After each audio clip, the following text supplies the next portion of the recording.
Welcome in to Duval Daily presented by GenJag.com. I'm Jordan DeLugo. Thank you for tuning in. We've got some people in the chat here already. Us and them says, what up? Thanks for the coverage, bro. So does Robert. Appreciate you guys being here. So yeah, day one of Jaguars training camp in the books. I've got my top takeaways from the day that was. It's about 11:30 Eastern time here. Jaguars hit the practice field around 8:50. Practice for less than 2 hours. It was a pretty abbreviated practice, but we'll dive into all of it. Talk about what Doug Peterson had to say before the practice. Trevor Lawrence spoke with the media after practice. We'll look at all that. We'll look at what happened on the field. Got to start it off here with some somewhat unfortunate news with Devin Lloyd, Jaguars first round pick at 27 overall. They traded up from 33 to get up to 27 to land Devin Lloyd. They gave up a fourth round pick and a sixth round pick. He suffered a minor hamstring injury recently that popped up yesterday when the team reported to training camp.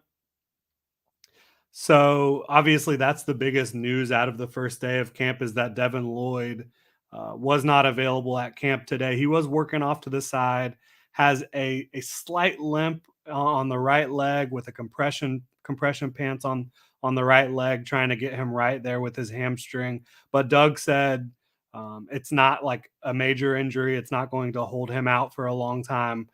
He should be back relatively soon for the Jaguars, which is the good news. It won't require surgery or any sort of rehab. They just kind of got to let it heal up a little bit, and then they'll be able to get him back out on the practice field. If you enjoy the content here, please subscribe and hit that notification bell so you don't miss a show on here. You can follow me at Jordan DeLugo on Twitter and Generation Jaguar at Generation Jag for all the latest updates. I'll be out there at pretty much every day of training camp. I'll be doing my best to get highlights and clips and get all the information for you guys that I possibly can. John says, elbow cough, elbow cough. Debbie Lynn's checking in, says, hi, everyone. Yeah, I hope everyone's doing well on a Monday here, not letting the week drag you down yet. But again, Devin Lloyd did suffer a minor hamstring injury. Not today. It was not sure what day it did happen, but it popped up for the Jaguars yesterday when he reported. I think he should be back quickly. Doug Peterson said as much. No one on the PUP, the PUP, the physically unable to perform list, which means everybody on the Jaguars' current roster should be ready for week one. And that's a big deal. I mean, obviously, you can have a lot that can happen between now and week one of the regular season. But at this point, it doesn't look like anybody is going to start the season and be inactive. So that's a huge win, and it's a good start for the Jaguars. I know a lot of first-round picks in Jacksonville have had injuries to start their career. When you look back at Dante Fowler, Jalen Ramsey, now you have Devin Lloyd, but again, this is very minor. It is not something to be overly concerned about. And as long as the Jaguars don't rush him back and they take care of this and do it the right way, which there's no indication that that's not what they're doing, then he should be fine and be ready well before the start of the regular season. That's the good news about Devin Lloyd. Some other injury stuff, CJ Beathard not participating in team drills today. He was out there. Jamal, Agnew, and Darius Williams, the same thing. You saw them doing a lot of different stuff out there, but just they did not do the team stuff. I think Jamal and Darius are as close to 100% as you can possibly get without being 100%. I think it's more of just the Jaguars making sure that they don't rush these guys back. And I think how they're handling Agnew and Williams is a good indication that they're not going to mishandle the Devin Lloyd situation at all. And the one player we kind of thought might end up on the PUP list, the physically unable to perform list, was James Robinson. And he's not on the physically unable to perform list.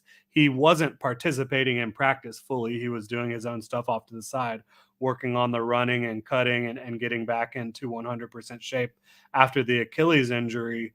You know, some people like Cam Akers, he defied the laws of nature coming back after 5 months from the Achilles, whereas you see other players, it takes them a year plus. I think it looks like James Robinson right now is more on the faster track of recovery, which is really good news for the Jaguars, as he is one of the more consistent backs in the league, really does everything well from a carrying the ball, picking up pass pro, and also catching the ball out of the backfield. He's a pretty complete back, which you obviously want to get him back. You have Travis Etienne, love him, absolutely. You have Snoop Connor, you have Raquel Armstead, a couple other guys, but the Jaguars are a better team with James Robinson is healthy, and he's been probably over the last 2 years their most consistent offensive player, to be completely honest with you.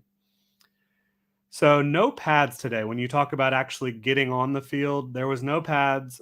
They're still going to be working up to that. This was kind of an extension of what you saw at OTAs. And over the next few days, they'll be working up towards getting the pads on and then getting ready for their August 4th Hall of Fame game showdown with the Raiders in Canton. So again, very light work today, no pads, and they weren't really out there all that long. Practice started around 8:50, wrapped up right around 10. So not a very long practice at all. Again, they're ramping it up. They're not going to try to put too much on these players' bodies too early, which I think is smart. I think it raises a little bit of a question mark about how they're going to be ready for August 4th against the Raiders, but we'll get to that a little bit later on here. Trevor Lawrence, he's the star of the show. Everybody knows it. He started 0 of 2 today and 7 on 7. He had Christian Kirk on a little out route where Trey Herndon just was tightly covered, and it was a contested situation. Wasn't able to complete the pass. Good coverage by Herndon, certainly. And then he had Marvin Jones wide open over the middle of the field. I would say it was slightly late for Jones, but Jones certainly should have caught the pass. It was right in his hip pocket, had both hands on it, let it hit the ground, unfortunately. But very early, like to overthink anything that happens in day one of training camp when it comes to what you see on the field, to overthink it would be a mistake, in my opinion. And I know there's a lot of people out there who have seen my tweet about, Christian Kirk not being able to create separation on that out route on the first 7-on-7 play of camp. But again, it's early. There's no pads. I would not fret about any of the things that take place on the field outside of like injuries or anything like that. It's too early to really get up in arms about anything you're seeing out there or hearing out there. Again, no pads. They're just now getting into 7-on-7 and 11-on-11 stuff. Don't worry too much about what's happening. But Lawrence did finish 5 of 8 between 7-on-7 and 11-on-11. He looked fine. He obviously started 0 of 2, so finishing 5 of 8, you like that finish. Of course, only having 8 practices and team drills in a training camp practice, again, is just an indication of how they're really not ramped up yet. They're really just getting this thing going. They're just building up from what they were doing at OTAs. But he looked good. No bad mistakes, no like turnover worthy plays. His best one happened late, his best throw. He had Christian Kirk on a sideline shot down the field, down the left side, and he layered it over the defender's outstretched arms. Christian Kirk got some toe drag swag on it, got his feet down, looked good. Again, very limited sample size. I'm going to keep talking about that. It's just too early to really look in to what's happening on the field and care too much about it. So we've got some comments in here. Us and Them says, I love how Trevor answered the second-year pressure question. He said, I'm not planning on having a bad season. I'm not worried about it. Absolutely. And I was going to talk about that a little bit later. Trevor seems very confident. We'll get into that. Antoine says, if we're paying Kirk wide receiver 1 money, which can be a discount for a wide receiver 1, and he's a number 2, and we can draft a number 1 wide receiver next year, and his rookie contract will be that of a number 3 wide receiver, didn't the Jaguars win that deal? That is a very complicated way to look at it. I understand what you're saying. You're basically saying if you're paying Kirk wide receiver 1 money and he's a wide receiver 2, and then you bring in a wide receiver one in the draft, and you're not having to pay him that much because he's on a rookie contract, aren't you winning? I would say to that, you have to wait and see. You don't know that the Jaguars are going to prioritize going out and adding a receiver at the top of the draft last year with whatever their draft capital ends up being. I think that's a wait and see approach. Chris says, Ayo, Duval, we got this division this year. Sorry about it. All right, I like the confidence. TZ says, who wins the battle for third string quarterback? I don't know that there's going to be a third string quarterback on the active roster. I've talked about this a good amount. They're either going to keep one or two or three quarterbacks is my guess right now. They have Trevor Lawrence, who's obviously the starting quarterback. You have CJ Beathard, Jake Luton, and they just brought in Kyle Slaughter after releasing rookie undrafted free agent EJ Perry, who had a non-football injury. So they've got four guys right now. I would imagine it's going to be two or three that they keep. Because EJ Perry is no longer on the team, I'm kind of curious if maybe they just keep two and they put probably, I would guess that CJ Beathard would be two, and then they keep Slaughter or Luton on the practice squad. That's what I would say. Antoine says, for example, pay Kirk wide receiver one money and drafted Jefferson or even Lamb to be wide receiver one. That money will make it itself. Yeah, I agree with you, Antoine. The thing about it is the Jaguars, they haven't done well drafting receivers lately, really in a long time. Trent Baalke has never drafted a multi-year starter at receiver despite trying. So, yeah, just assuming right now that they can go land one of those types of players, I think is a bit of a reach. But as the season continues, as we get closer to next draft, we'll see how all that works out. Robert says, I'm glad Robinson is running good. Yeah, I think he looks like he's on his way to being healthier probably sooner than I expected, because I kind of thought he might end up on the PUP list, miss the first month or so of the season. It doesn't look like that's going to be the case. But Doug Peterson would not commit to a timeline on that. Us and Them says, remember Jamar Chase couldn't catch a cold in preseason, much less a football, then it just clicked. I'm not sure if that's in reference to what happened with Christian Kirk, but it's not like Kirk looked bad today. He got covered by Trey Herndon, who's a good nickel corner. I think a lot of people forget about how Herndon can play well at the nickel when healthy. He was injured a lot last year. Robert says Trey is slow. Trey's really not a slow football player. I'm not sure where that's coming from. Maybe he didn't look as fast as normal last year. He was dealing with an MCL, I believe. It was either an MCL or a hamstring that kept him out of a lot of training camp preseason. And then he was just trying to get healthy and get back last year. And I don't think he really ever got to fully be himself there. Robert says, excited about Fortner. He's a brawler. Yep, we can talk about that. So among the biggest areas of interest, certainly for this Jaguars roster early on in training camp, is going to be the offensive line and how those reps are getting divvied out. Luke Fortner went with Trevor Lawrence in team drills as the center for the Jaguars, and you had Tyler Shatley directly to his left at guard, and you also had Jawan Taylor out there with Trevor Lawrence and that offense. So those are some pieces you're going to be watching. You know, what's happening on the interior at center and left guard, what's happening at right tackle. Again, today, Jawan Taylor was out there with Trevor Lawrence. Luke Fortner was out there at center with Trevor Lawrence, and Tyler Shatley was as well to the left of center there. So that's interesting. That means Walker Little was out there with presumably the second team, and so was Ben Barch. So is this going to be a situation where the team probably is going to rotate who's starting, or excuse me, who is playing with Trevor Lawrence throughout camp? I would guess so. I would guess they're going to rotate here and try to figure out what works best, what seems to make the most sense up front for this offensive line.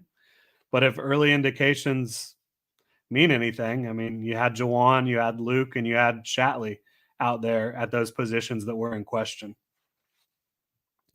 Luton was next up at quarterback, and again, he had Ben Barch on his offensive line. He had Walker Little on his offensive line. I would imagine Beathard would get the number 2 reps normally, but as of right now, he wasn't doing the team stuff. So I kind of mentioned this one area it's interesting for me. The Jaguars are not practicing with pads on yet. That won't happen until much later in the week. They have a game on August 4th. So they're going to have very few padded practices under their belt, less than a handful before they take on the Raiders in Canton for the Hall of Fame game. I don't, and this is not any insider knowledge or anything, just my opinion looking at what's happening. I don't think you're going to see much of the starters or second team in that Hall of Fame game, maybe at all. I just don't see how you could risk such big investments when you talk about your starters and your heavy contributors after just really not having much padded practice at all. I would imagine the first time you'll really see Trevor and everyone else that you're excited about, in a game would probably not be the Hall of Fame game. It would probably be preseason game 2, which is, game 1 for the rest of the league besides Jaguars and Raiders. Let's see what people got to say here. Colts have more questions than folks are saying. The Texans aren't going anywhere. We're talking about winning the division here. And the Titans have gotten substantially worse since last year. I think I understand those arguments. I don't necessarily agree with them. I think the Titans are going to be fine. Mike Vrabel has established such a consistent winning culture there. And the Colts, maybe they have questions, but they added Unique Ngakoue, Stephon Gilmore, and they upgraded at quarterback in Matt Ryan. And they were a game away from making the playoffs last year. So we'll see about that. Us and them says Trey is short, not slow. LOL. Yeah, and I think Trey's 5'11". He's not too short. Charlie says, how is Etienne looking? Travis Etienne looks awesome. I mean, he's incredibly fast, incredibly quick. He looks like every bit what he looked like pre-injury, in my opinion. And he actually he had some fun in the press conference after practice. Trevor was talking to us, and he came up and sat next to me, and he's like, yeah, Trevor, what's it like having Travis Etienne back in the backfield with you? So they're having a good time, showing chemistry, showing that they can have some fun out there. And it was a lot of fun seeing Travis and Trevor interacting in that way. Robert said, how did Walker Little look today? Honestly, hard to say. There's no pads, right? I'm not going to sit here and judge an offensive lineman without pads. But there was nothing glaring negative or positive there. Renee says, hi, everyone. Excited to see our Jags in 10 days. Follow us on YouTube, Somos Jaguars Mexico. All right, absolutely. Declinometer says, some people are going to lose their minds when Wingard wins the starting job again. He's not going to. It's Andre Sisco and Rayshon Jenkins right now at safety for the Jaguars, I'd say, with full confidence. Robert says, Walker never false starts. Taylor did it every play. Yeah, Jawan Taylor, a lot of false starts, a lot of holding penalties. I know a lot of people want to throw him under the bus, and he hasn't played to the level he needs to as a former second-round pick, as a starter in the NFL. But I do think he is in a much better situation in this Phil Rauscher offensive line and blocking scheme and Doug Peterson offense. Timmy Devil says Walker Little can't beat out Taylor OGs. That is not the case. That if you're taking that away from Taylor being the first one out there with Trevor Lawrence today, you're reading too much into it. You've got to let the process play out. I think you're going to see a lot of movement and rotation day to day from the offensive line while they're trying to figure out who their best 5 are. Kyle says, looking forward to Tony's speech in the Hall of Fame game. Yeah, absolutely. The speech, I think, might be more exciting than the game. The Hall of Fame game, like I said, they're not going to have had many practices under their belt, certainly very many padded practices. So we'll see. I just don't think you're going to see much of, if any, of the main contributors in that one. Jaggernaut says, good morning, Jen Jag. Good morning. Happy to have you here.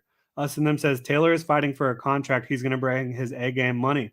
Yeah, money is on the line. You're right. Jawan Taylor is in the final year of his rookie deal, and he's a player that, whether it's fighting for a new contract in Jacksonville or trying to sign on somewhere else, he's trying to prove that he can be a starter in this league and be a quality starter. So, yeah, Jawan Taylor is bringing everything he's got, and I think he's in a better situation. Michael says, any notable drops? We had Marvin Jones had one drop on a pass that was a little late, still should have easily been a catch. Nas Bohannon had one drop, which was a pass that was a little low, but should have been a catch as well. Other than that, not much. I saw Zay Jones had he caught the pass, but he bobbled it at first, wide open down the field, which you want to see him just haul that in cleanly. Jeff says, how was Kyle Slaughter today? He did not get a lot of run. None of the quarterbacks did. I mean, Trevor Lawrence is the starting quarterback, and he only got 8 passes in team drills. I think Slaughter looked every bit as good as Jake Luton. You can take that how you would like to. Robert says, Walker is too good not to be somewhere on that O-line. I tend to agree with you, Robert. I think Walker Little probably should start. I've talked about that a lot, but Jawan Taylor's not going to just fold over and give up his starting job without putting up a fight. R checks in and says, Duval, love to see it. Jaggernaut, let's just not have a penalty on our first play of the game. I'd take it. Absolutely. Trillist says, how was Visca today? Visca was good. He caught, I believe, 2 passes in team drills. I'm continued to be impressed by just how he looks out on the field. He looks more like he did his rookie year. And I think if there's a narrative that he didn't look good last offseason, that wouldn't be true. He did look good. But he looks quicker, looks more agile. His hands look good. He was out there working the tennis balls after practice, just honing in on his craft with the hands for sure, which you like to see. All right, so what else have we got? Confidence. It's critical at every position, even more so at quarterback. I think Trevor Lawrence, despite what happened last year, I think he has all the confidence in the world because he's a confident player. He's very confident in himself and in the work he puts in the talent that he knows he has. I think he's very confident in Doug Peterson and his head coach now, and he's more confident in his weapons around him. And I think he illustrated that. He said, we have a good enough group to win as many games as we want. We just have to make that decision. So it's all about the mindset, all about the mentality, and all about just giving it everything you've got and having the confidence to know that you can win any game out there. Trevor Lawrence has that confidence. I think a lot of the players are displaying confidence out there. As I mentioned earlier, I was going to mention Travis looks really good. Travis Etienne just looks so explosive. Dan Arnold, somebody who maybe gets forgotten about a little bit as you've brought in Evan Ingram and Christian Kirk and Zay Jones. But Dan Arnold, I think, is going to be a big part of this offense. I think he's going to be critical, not only in 12 personnel, but I think you'll have him out there at times and maybe not have Evan Ingram on the field. I do think Evan Ingram is the starter if you have to look at it that way, but Arnold is going to get plenty of play. I think he's going to be an important contributor for this offense, and having Ingram and Arnold together, I think, is a big deal. Robert says Taylor's footwork hasn't gotten better since he was drafted, and that viral video of Taylor standing still watching the pass rush. Yeah, I get it. It's easy to knock on Jawan Taylor. I'm not saying he doesn't deserve some of it, but I am saying I think he is in a better situation. He was asked to vertical set while George Warhop was here. I don't think you're going to see that as much with Phil Rauscher, and I just don't think Jawan ever got comfortable doing that. Doing those vertical sets. That's the hardest set to master for an offensive lineman. The quick sets are much easier. So, yeah, I hear you there. Jawan was frustrating to watch last year. Not going to give him a pass, but I will say I think he's in a better situation. Did Trevor look good? Hodges asks. Yeah, I mean, he did look good. None of his passes were really off target. He layered that really nice ball down the sideline to Christian Kirk late. But again, no pads, not a lot of a sample size here. Only 8 passes for Trevor Lawrence in team drills. Richard says, getting to catch the stream while on lunch at work. Thanks, bud. Thank you for being here, Richard. Robert says Trevor's going to ball with Peterson. I've been trying to say it. I really believe that Trevor Lawrence is going to be that quarterback with the year 2 breakout. It's all there for him. I'm not saying he's going to be perfect. I'm not saying he's going to be a Pro Bowler or anything like that, but he's going to make a big jump from what he did as a rookie and what was around him as a rookie from a coaching standpoint, from a talent standpoint. It's all there in front of Trevor, and I think he's going to take advantage of it.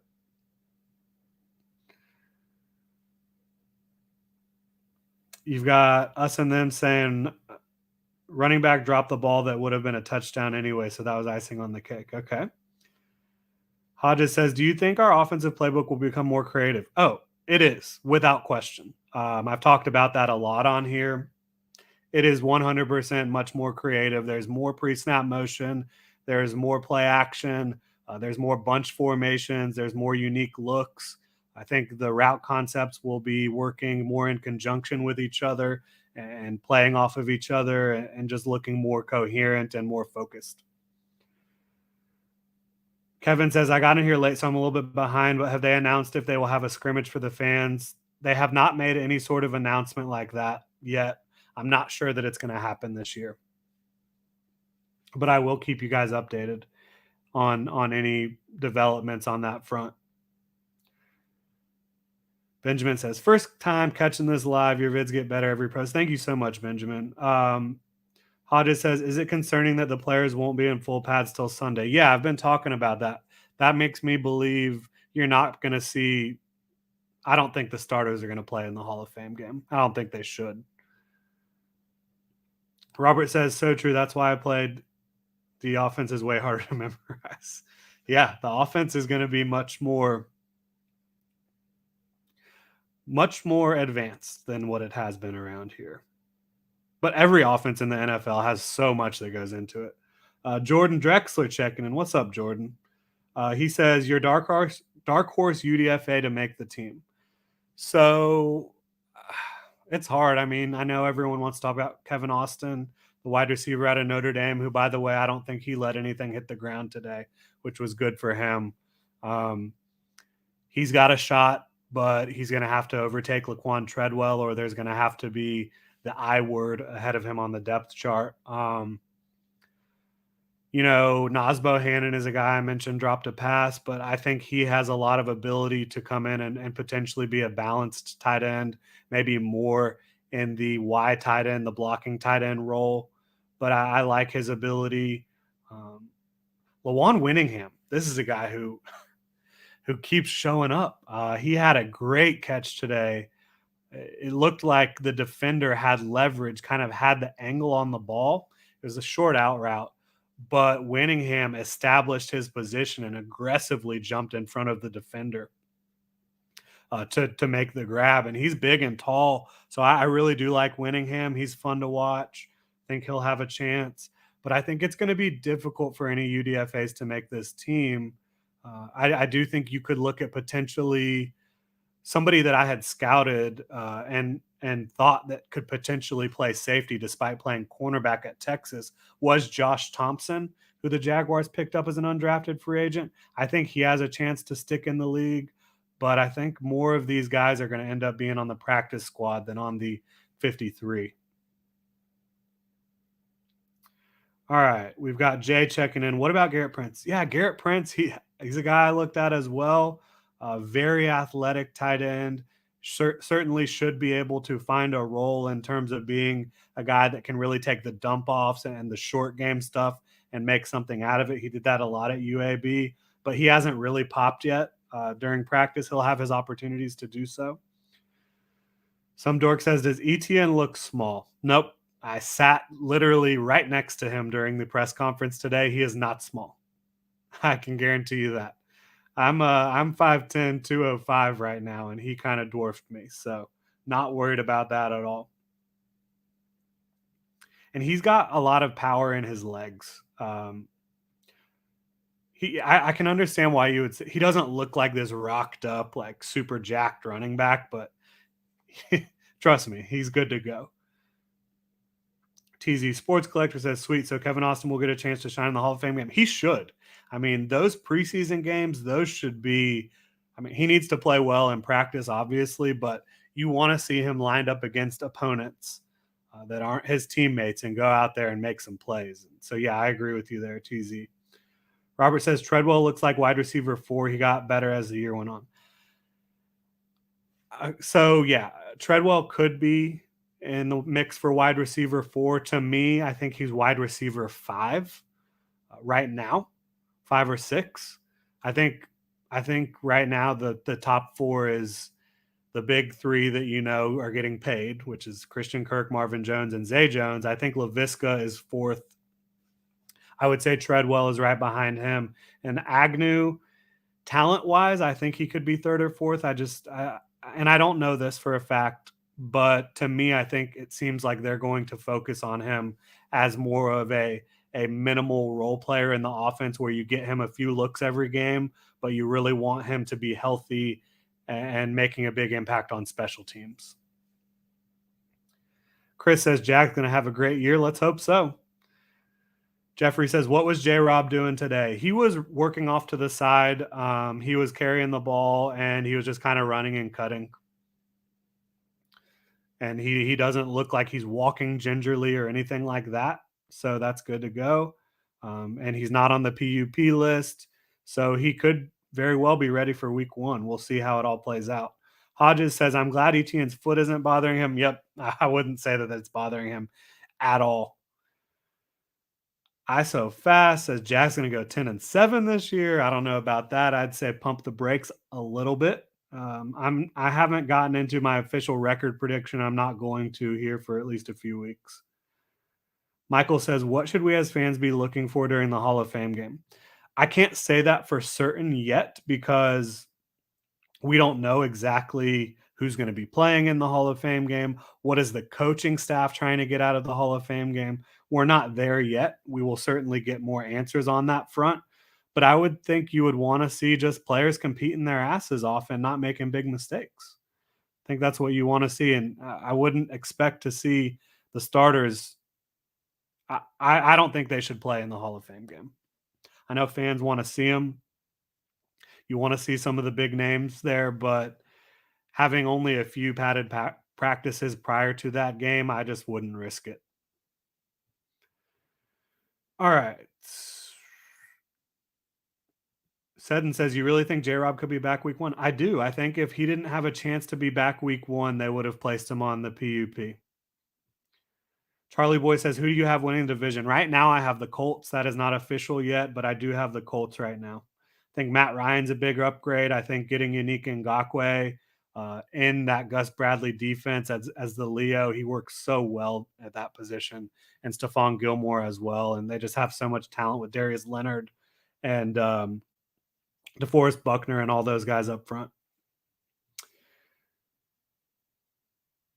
Do you think Josh Allen is going to give Walker a lot of pass rushing tips? Absolutely. They were among the guys out there after practice continuing to work and get it in and try to make sure that they're honed in.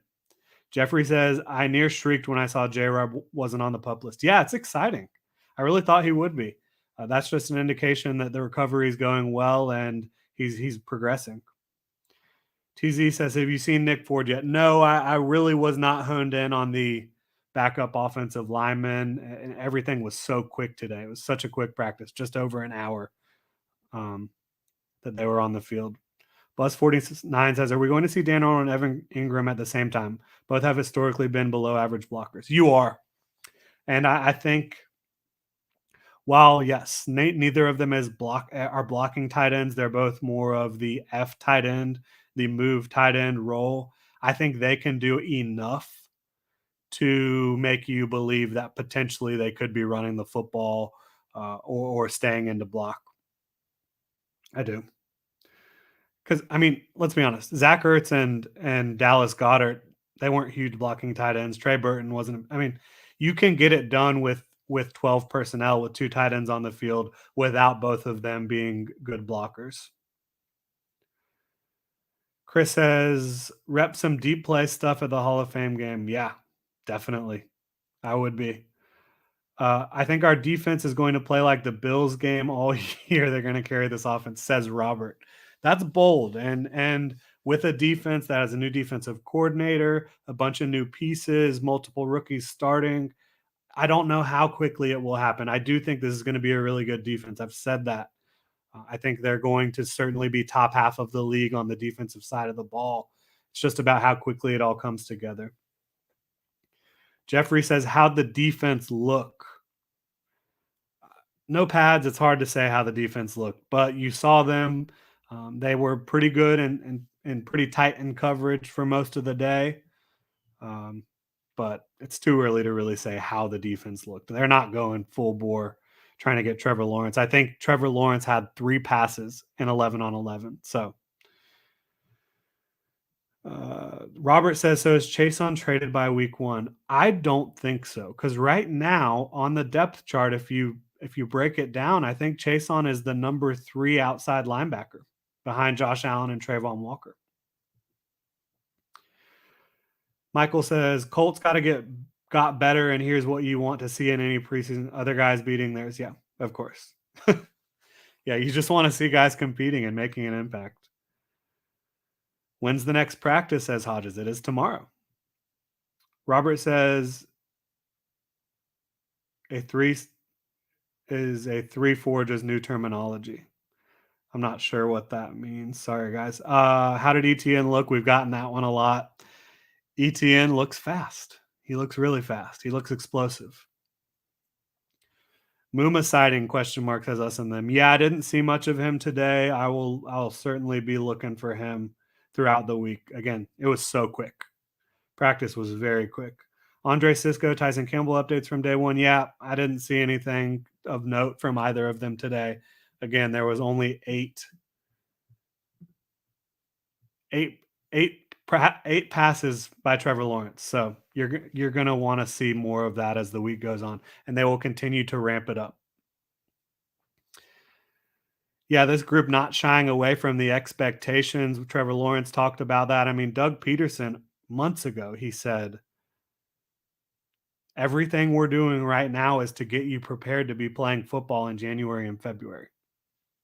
I think this is not a group that is talking about, oh, we're in a rebuilding year. We're just trying to improve on last year. No, they're trying to compete and they're trying to get into the playoffs.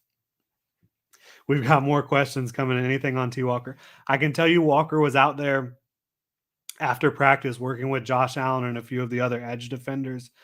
Beyond that, nothing today. What about the kickers? I didn't see the kickers. I didn't see anything today with the kickers. Excuse me.